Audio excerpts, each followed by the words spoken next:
Champions ট্রফির জন্য চমক রেখে ঘোষণা হতে যাচ্ছে বাংলাদেশ দল। তামিমের পর সাকিবও থাকছেন না দলে। ১৯ জনের তালিকায় না থাকলেও ফিরছেন শেখ মাহিদি হাসান। রবিবারই ঘোষণা হতে পারে দল। ঘনিয়ে আসছে আরও একটা আইসিসি ইভেন্টের সময়।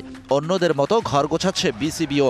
সংযোজন বিয়োজনের কাজ শেষ, এবার দল ঘোষণার পালা। টাইগার ভক্তদের মনোযোগের শতভাগ এখন সেদিকেই। তামিম ইকবাল ইস্যু মীমাংসিত। টি-20তে অফিসিয়ালি আর টেস্টে অঘোষিত অবসরে থাকার পর এবার ওয়ানডে থেকেও অফিসিয়ালি অবসরে এই ড্যাশিং ওপেনার। তামিমের পর রইল বাকি সাকিব। বোলিং অ্যাকশন পরীক্ষায় ফেল করার কারণে শুধু ব্যাটার সাকিবকে পাওয়া যাবে দলে। তবে জানা গেছে অতিরিক্ত খেলার চাপে ক্লান্ত সাকিব খেলতে চান না চ্যাম্পিয়ন্স ট্রফিতে, তাই নির্বাচকরাও নাকি তাকে বাদ দিয়েই চূড়ান্ত করেছে দল। 25 বছরের ওয়ারেন্টিযুক্ত দীর্ঘস্থায়ী দরজা প্রোটেক্টর, আধুনিক ও মজবুত দরজা। চ্যাম্পিয়ন্স ট্রফির খসড়া টাইগার স্কোয়াডে ১৯ জন থেকে বাদ পড়েছেন লিটন আর শরীফুল।